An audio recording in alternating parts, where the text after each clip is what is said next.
आज हम विषय लेने जा रहे हैं कि जीवन कैसे जिया जाए। जीवन कैसे जिया जाए के लिए हम भगवान राम, कृष्ण और भी देवी देवताओं का उदाहरण ले सकते हैं। इसके अलावा हम कई संत पुरुषों का भी उदाहरण ले सकते हैं, परंतु कई बार वो उदाहरण हमको ये इसलिए नहीं सूट करते कि भगवान तो भगवान ही हैं। राम कृष्ण हम भगवान माने, उन्होंने ऐसा करा तो हम तो ऐसा कर ही नहीं सकते। बड़े बड़े ऋषि मुनियों ने ऐसा करा तो हम सोचते हैं उन्होंने करा, वो सिद्ध पुरुष थे, हम नहीं कर सकते। तो इसलिए हमें जो जीवन कैसे जिया जाए, जीवन सार्थक हो, जीवन चिंता मुक्त हो, जीवन निरर्थक ना रहे या जीवन चिंता में ना रहे, ये हमें अपने एनवायरनमेंट में ही देखने से हमको पता चलेगा। क्योंकि कोई भी समय ऐसा नहीं हुआ, जब कंस था तब कृष्ण हुए, रावण था राम हुए, तो आज भी ऐसा नहीं हो सकता कि सार्थक चिंता मुक्त जीवन वाले नहीं हैं, निरर्थक और चिंता सहित जीवन जीने वाले लोग नहीं हैं। ये आज भी हैं, पहले भी थे। तो इसलिए हम अगर वो भगवान के उदाहरणों पे ना जाएं, तो हम अपने एनवायरनमेंट में भी, अपनी परिधि में भी, अपने मित्र सर्कल में भी देखें, अपने रिश्तेदारों में भी देखें, जहाँ कार्य करते हैं वहाँ भी हमको ऐसे लोग मिल जाएंगे जिन्होंने अपना जीवन सार्थक और चिंता मुक्त करा हुआ है, और ऐसे भी मिल जाएंगे जिन्होंने निरर्थक और चिंता में करा हुआ है। एक उदाहरण के लिए हमारे संपर्क में एक श्री ओपी मोहन जी आए, जिनकी एज अब 100 साल से ऊपर है। उन्होंने कुछ पुस्तक प्रिंट करवा करके फ्री वितरण भी करा, गीता की पुस्तकें थी। तो आज से उनको मैं 8 साल पहले मिला, तब उनकी एज 92 ईयर्स की थी। मैं किसी कॉमन फ्रेंड के साथ हम लंका जाने के लिए उनकी एयरपोर्ट पे इंतज़ार कर रहे थे। मेरे मन में था कि जो 92 ईयर्स के आएंगे वो शायद किसी की स्पोर्ट के साथ आएंगे, कुछ स्टिक लेके आ रहे होंगे, पर देखा वो बिल्कुल उन्होंने मैचिंग सूट डाला हुआ, बिना किसी स्पोर्ट के ऐसे चलते आ रहे थे जैसे कोई मिलिट्री मैन चलता आ रहा होता है। तो देख के प्रभावित हुआ कि देखो 92 ईयर्स वाला पर्सन इस तरीके से आ रहा है। फिर उसके बाद में उनके साथ रहने का भी मौका मिला। उनके जो सारे विचार शुद्ध और अपना कोई सेवा करने का भाव रहना, उनके अगर बच्चे बाहर गए हुए हैं तो उनको भी खास उन्होंने याद नहीं करना, जहाँ जिस हाल में है उस हाल में बढ़िया रहना। उनकी पत्नी उस टाइम उनके साथ नहीं आई थी, बाद में उनकी पत्नी भी उनके साथ सिद्धबाड़ी में, धर्मशाला में, वहाँ पर रहती हैं। तो उसके बाद फिर मेरे को 4-5-6 बार उनको मिलने का मौका मिला सिद्धबाड़ी में। वहाँ उनका कमरा हमारे कमरे से 10 सीढ़ियों ऊपर था, हमारा नीचे था। ये निश्चय हुआ कि गीता की क्लास करी जाए। मैंने कहा भाई आपके कमरे में कर लेते, आपको आने में दिक्कत होगी। नहीं कहते, मेरे को क्या दिक्कत है, आप अपने कमरे में करो, मैं आपके कमरे में आ जाऊँगा। वो 10 सीढ़ियाँ उतर के आते थे, और अभी भी इस एज में, तब उनकी एज 98 की थी, कुर्ता पजामा मैचिंग डाला होगा, फर्स्ट क्लास चप्पल डाली होगी, और आके अपना, और गीता वगैरह में श्रद्धा भी उतनी होगी। जो उनके साथ में सहयोगी हैं, उनका ड्राइवर है, उसका भी उसी तरीके से रिगार्ड करेंगे और चिंता कोई नहीं करेंगे। अब तक जब मैं बीच में उनको मिला तो अब तक उनकी पत्नी का देहांत भी हो चुका हुआ था, तो पत्नी के साथ भी सुखी थे, पत्नी के देहांत के साथ भी, क्योंकि उन्होंने अपना मन इधर लगा रखा हुआ, तो अपना सुखी मज़े से वो सब लोगों के प्रेरणा स्रोत बने हुए हैं। वहाँ भी लोग उनकी रिस्पेक्ट करते हैं, उनसे पूछते हैं क्यों, पर इसीलिए कि उन्होंने अपना जीवन जो है सार्थक और चिंता मुक्त रखा हुआ है। एक और हमारे मित्र यहाँ पर ही थे, कोहली साहब। अब उनकी जो है खैर डेथ हो गई, 99+ में डेथ हुई। एक बार उनका जन्मदिन मनाने के लिए मनाया जा रहा था, तो मेरे को भी बुलाया। तो जो ऑर्गेनाइज़र थे वो लगभग 90 ईयर्स के थे, इनका 99 ईयर्स वाला था। जो 90 ईयर्स के ऑर्गेनाइज़र थे वो तो कुर्सी पर बैठ कर के भाषण दे रहे थे, ये 99+ वाले उठ के खड़े होके अपना भाषण दे रहे हैं। तो ये इनका भी ऐसे देखा था, जब से हम उसको 30-40 साल से उनको जानते थे, सदा प्रयास रह जाते थे, सदा समाज सेवा करते रहना होता था। वो जब पार्क से गुजरते थे तो अगर हम लोग बैठे होते थे, हमारी पत्नी अगर बैठी होती थी तो उनको देख के उठ जाते थे। भी देखो वो कोहली साहब जा रहे हैं 95, 96, 97 की एज में, तो हम अभी बैठे हुए हैं। तो ऐसे लोगों का जीवन जो है एक तरह का बाकियों के लिए प्रेरणादायक होता है। और जैसे अगर हम देखेंगे तो अगर दूसरे लोग भी हमारे में ऐसे भी होते हैं जिनको देख के, जिसकी आयु चाहे 22 वर्ष की है, एक आध कोई एग्ज़ाम में थोड़े कम मार्क्स आ गए, किसी जगह से पहले इंटरव्यू देने गए उसी से फेलवर हो गई, तो उन्होंने सोच लिया कि हमारा जीवन क्या है। वो तो उसके 22-25 साल की एज से ही जीवन चिंतामय, निरर्थक, जीवन काटना, ढोना, जीवन बिताना ही उनका लक्ष्य बन जाता है। क्या करना है, जीवन तो ऐसे ही चलेगा, ऐसा ही करना है। तो हमें दुनिया में रहना है हमने, तो हमको ये जो प्रेरणा के लिए हम हाँ लिख सकते हैं, हमने भगवान के पढ़ के भी गुण चरित्र प्रेरणा ले सकते हैं, संत पुरुषों के भी ले सकते हैं। पर वो अगर ना भी जाएं तो हम इधर भी एनवायरनमेंट भी देखेंगे, हमें पता चल जाएगा। और ये जो लोग हैं ये मौत से घबराते नहीं हैं। जब तक मौत जब आनी है आएगी, जब तक हैं तब तक अपना जो सोसाइटी के प्रति जो हमको भगवान ने क्षमता दी हुई है वो क्यों ना उसको करते रहे। एक पिक्चर का भी गाना था, जब दोनों हीरो हीरोइन मोटरसाइकिल पे जा रहे होते हैं, गा रहे होते हैं, जिंदगी का सफ़र है सुहाना, यहाँ कल क्या हो किसने जाना, मौत आनी है आएगी एक दिन, जान जानी है जाएगी एक दिन। इसी विचार की प्रेरणा लेकर के, चाहे उनका उसी कुछ समय के बाद एक्सीडेंट होके उनका जो डेथ हो जाती है हस्बैंड की, पर अर्थात पर्पज ये है कि मौत तो आनी है आएगी, पर जब आएगी तब आएगी, उसके लिए हमें कोई तैयारी नहीं करनी। जब आ जाएगी उससे जब तक हम जिंदा हैं तब तक हमें खुशी खुशी से हर हालत में, हर रूप में हमें खुश रह के अपना काम करते जाना है।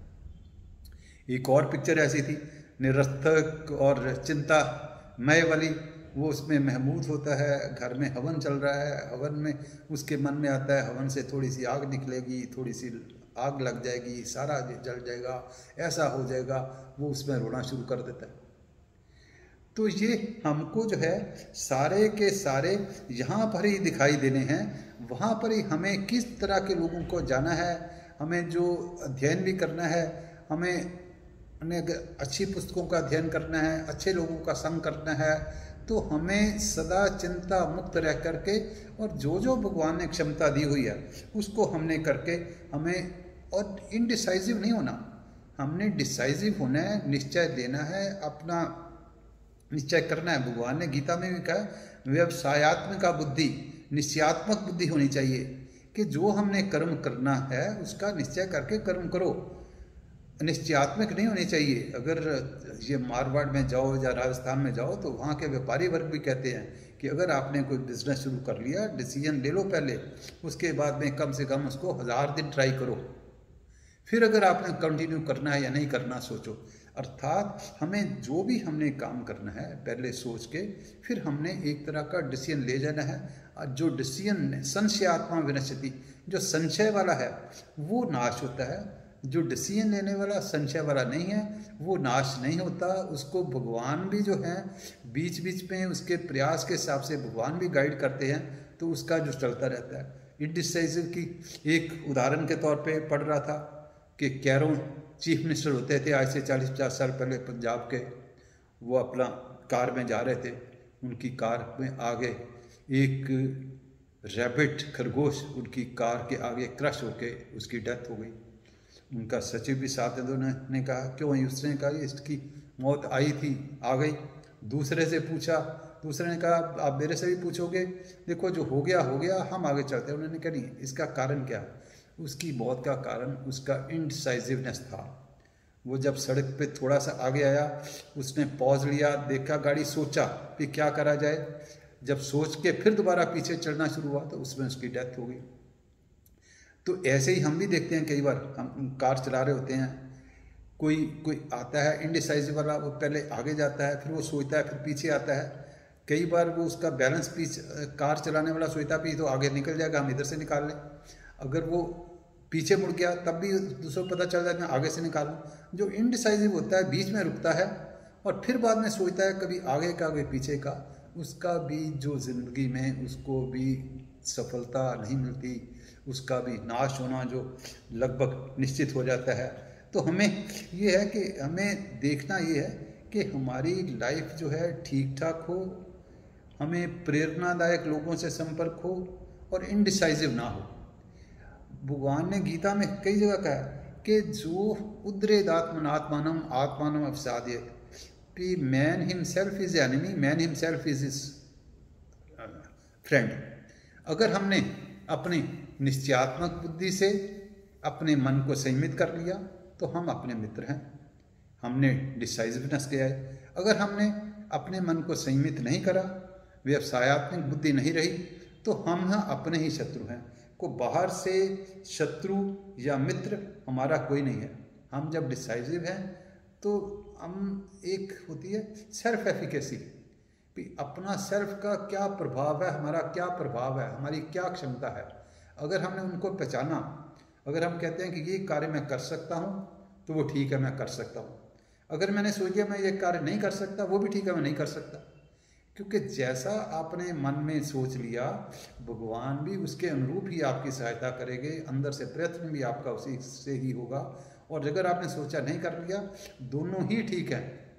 जिसने सोचा मैं कर सकता हूँ वो भी ठीक है, जिसने सोचा मैं नहीं कर सकता वो भी ठीक है। तो इसलिए हमको जो है यही सोचना है कि हम ये कार्य कर सकते हैं।